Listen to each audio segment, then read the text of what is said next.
Shalom, saudaraku yang dikasihi dan diberkati oleh Tuhan. Salam dalam damai dan sukacita kiranya menyertai kita pada hari ini.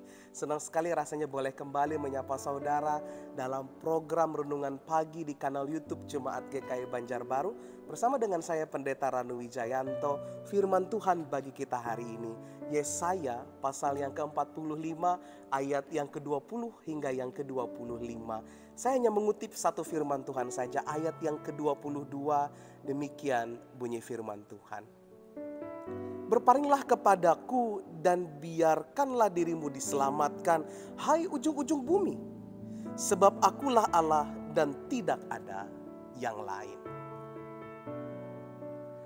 Charles Hudson Spurgeon, seorang pengkhotbah terkenal di Inggris pada abad ke-19, mungkin akan tetap tinggal dalam kegelapan dan keputusasaan jika ia terjebak badai salju dalam perjalanannya ke gereja. Di tengah perjalanan dan di tengah badai salju pada saat itu, dia berbelok ke sebuah gereja kecil yang hanya ada 15 orang saja di dalamnya. Karena cuaca buruk pada saat itu, tidak ada pendeta yang hadir. Seorang jemaat biasa dengan rendah hati dan tidak berpendidikan mulai berkhotbah. Ia mengutip nas yang sama, Yesaya 45 ayat yang ke-22. Meskipun dia tidak fasih berkhotbah, dia berbicara dengan penuh keyakinan.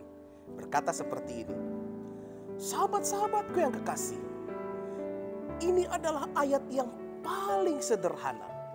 Ayat ini mengatakan berpalinglah. Berpaling tidak menimbulkan rasa sakit. Tidak perlu mengangkat kaki atau tangan. Hanya berpaling.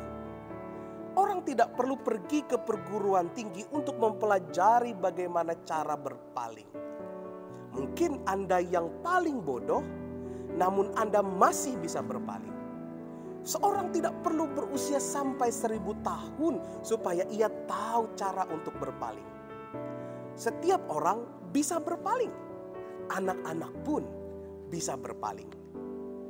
Ya, berpaling atau dalam bahasa Ibrani panah berarti memandang ke arah atau bergerak menuju sesuatu atau seseorang. Sontak dari khotbah pengantar ini, Charles Hudson Spurgeon terenguh dengan apa yang dikatakan oleh seorang yang sangat sederhana ini tadi. Dia tidak memiliki pendidikan, tapi dia sebenarnya memiliki makna yang sungguh amat mendalam dari kata berpaling ini. Terjemahan King James Version mengatakan, "Look unto me." Pandanglah kepadaku. Firman Tuhan hari ini mengingatkan kepada bangsa Israel pada saat itu, perintah Tuhan melalui Yesaya bagaimana mereka harus berpaling kepada Allah. Karena segala sesuatu yang mereka buat itu sungguhlah amat mendukakan hati Allah. Allah sudah menghukum mereka melalui pembuangan ke Babilonia. Tapi di tengah kehilangan pengharapan mereka bukan mencari Allah, tetapi mereka membuat ilah-ilah lain yang justru semakin memperburuk keadaan. Dan disinilah kata-kata Tuhan yang sungguh luar biasa diperkatakan melalui seorang Nabi Yesaya, berkata, berpalinglah kepadaku, sebab tidak ada yang lain. Biarkanlah dirimu diselamatkan.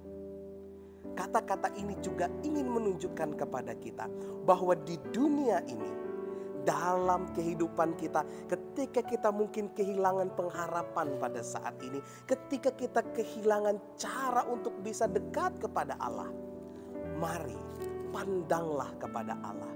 Berpalinglah dari cara hidup yang lama untuk bisa menemukan Allah. Biarkan diri kita untuk berproses dalam keselamatan itu. Seperti bangsa Israel pun, juga bagaimana mereka berproses dengan cara diri mereka untuk diselamatkan. Bagaimanapun juga cara Charles Hudson Spurgeon ini, seandainya saja dia berkeras hati untuk meneruskan perjalanannya, mungkin dia akan tetap dalam penderitaan. Tapi walaupun dia menemukan 15 orang dalam rumah ibadah itu, dia menemukan sebuah pengajaran yang luar biasa.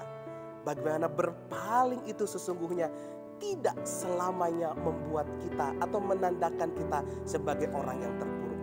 Tapi berpaling memandang kepada Allah justru membuat kita bisa diselamatkan, dibaharui dan semakin membaharui diri. Oleh karena itu, pandanglah Allah, berpalinglah kepada Allah. Look unto me. Pandanglah Allah sebagai keselamatan kita. Tuhan memberkati kita melalui firman. Amin. Mari kita berdoa.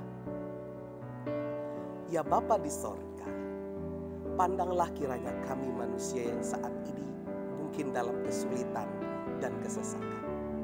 Ajarkan kami juga Tuhan untuk memandang Engkau, berpaling dari cara hidup kami yang lama untuk melihat keselamatan yang Tuhan sediakan. Berkati kami di sepanjang hari ini. Segala aktivitas, pekerjaan, pendidikan kami serahkan hanya ke dalam tangan pengasih-Mu. Di dalam nama Tuhan Yesus Kristus kami berdoa. Amin. Sampai berjumpa di lain waktu dan kesempatan.